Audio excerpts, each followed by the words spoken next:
कि कल्याण आज भी हो सकता है, मोक्ष आज भी मिल सकता है, लेकिन उसके लिए चाहिए मन की शुद्धि और श्रवण शक्ति। महाराज मनन चाहिए। कथा सब सुनते हैं लेकिन मनन ना करने की वजह से कलयुग में किसी के लिए विमान नहीं आता है। जो मनन कर लेता है उसी के लिए विमान आता है। यदि आप मनन करो तो कलयुग में आज भी विमान आ सकता है भगवान के धाम से। आज भी आप भगवान के सुंदर इस कथा के पात्र अधिकारी बन सकते हो महाराज। लेकिन इस कथा को हम कैसे सुनते हैं? जैसे आपने सुना अभी कि हमने कहा 3 घंटे बैठ करके, आपने सुनी एक कान से, पता नहीं सुनी कि नहीं सुनी, और दूसरे से निकाल दी महाराज। तब तो हम पूछ रहे हैं तो वहां के बाद कछु जवाब ही ना दे रहो,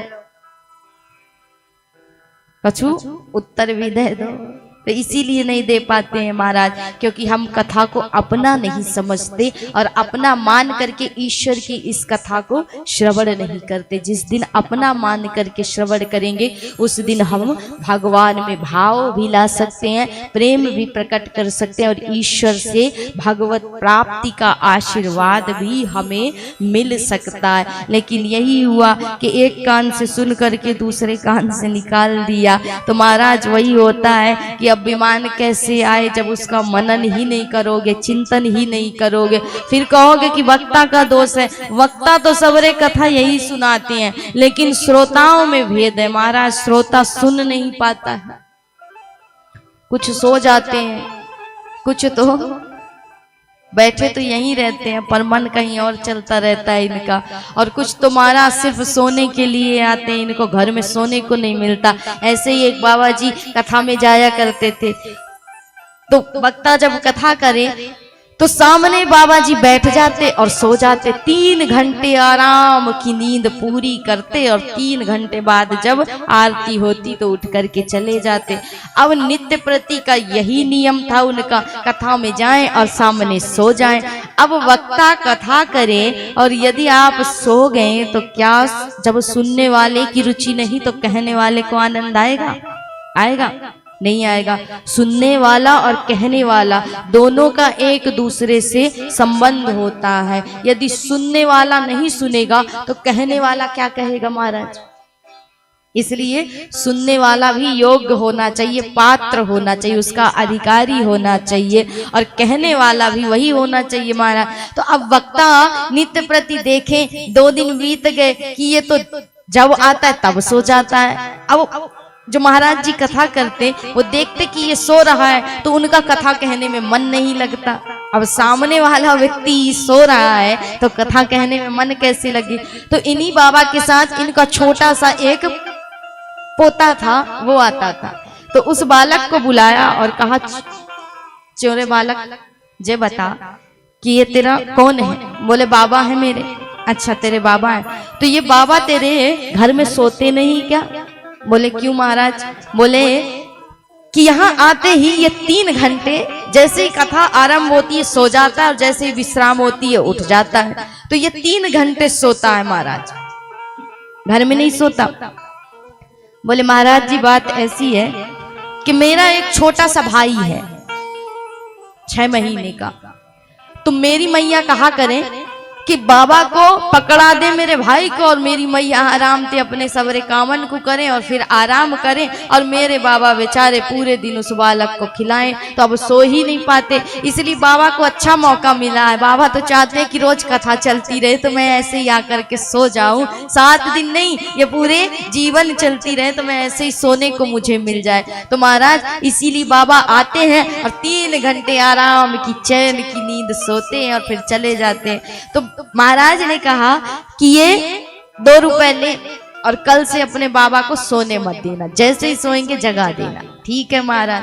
अब 2 रुपए दिए तो उस दिन बाबा सो ही नहीं पाए। बालक जब भी वो सोए तो जगा दे, हिला दे। महाराज जैसे ही देखे तो बालक उसे हिला दे, अब वो सो ही नहीं पाया। ये बात उस बुजुर्ग को बड़ी विचित्र लगी महाराज। अब इस दिन तो महाराज की कथा अच्छी गई कि आज ये व्यक्ति सो नहीं पाया, बड़ी अच्छी कथा गई। अब दूसरे दिन फिर क्या हुआ कि जैसे ही कथा आरंभ हुई तो महाराज ने सोचा कि आज फिर से ये नहीं सोएगा, लेकिन क्या था कि कथा आरंभ हुई वो फिर से सो गया महाराज, और जैसे ही कथा विश्राम हुई फिर जग गया। तो महाराज जी ने फिर से बालक को बुलाया, ये बता मैंने तुझे कही ना कि इनको सोने मत देना, और तुझे पैसे भी दिए, दाम भी दिए, फिर ये सोया कैसे? तो बोले महाराज महंगाई का जमाना है, 2 रुपए में एक दिन ही काम होता है, और मेरे बाबा ने, आपने मुझे 2 रुपए दिए जगाने के लिए, तो मेरे बाबा ने मुझे 5 रुपए दे दिए सोने के लिए, तो बात यहीं पर बिगड़ गई, अब बताओ क्या करें। तो ऐसे ऐसे संसार में लोग महाराज कि सिर्फ सोते रहते हैं, और ऐसा मत सोइए कि कहा ना सो जाओगे तो क्या होगा।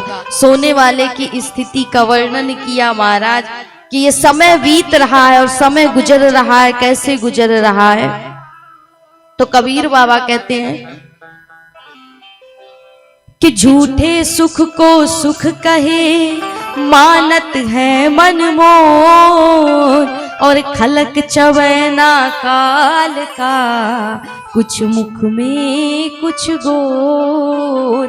महाराज फिर समय ऐसा आएगा कि क्या बचेगा, हाथ में क्या लगेगा, सोते ही रह गए तो फिर स्थिति ऐसी होगी कि आछे दिन पाछे गए और हरि से किया नहीं, और अब पछताए होत का जब चिड़िया चुग गई खेत। तो समय जब चला जाएगा, समय किसी की प्रतीक्षा नहीं करता, इंतजार नहीं करता, और जब चला जाएगा तो लौट करके नहीं आएगा। इसलिए संत कहते हैं ना कि क्या सोचता रे पागल मनवा,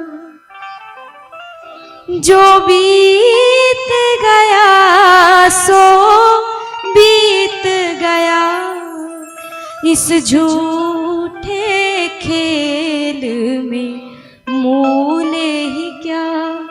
कोई हार गया कोई जीत गया, क्या सोचता रे पागल मनवा। महाराज सोचने में समय को गवा दिया, और समय किसी की प्रतीक्षा नहीं करता, दिन प्रतिदिन क्षण प्रति क्षण बीतता जा रहा है, और ये समय ऐसा बीतेगा कि अंत में हाथ में कुछ नहीं आएगा।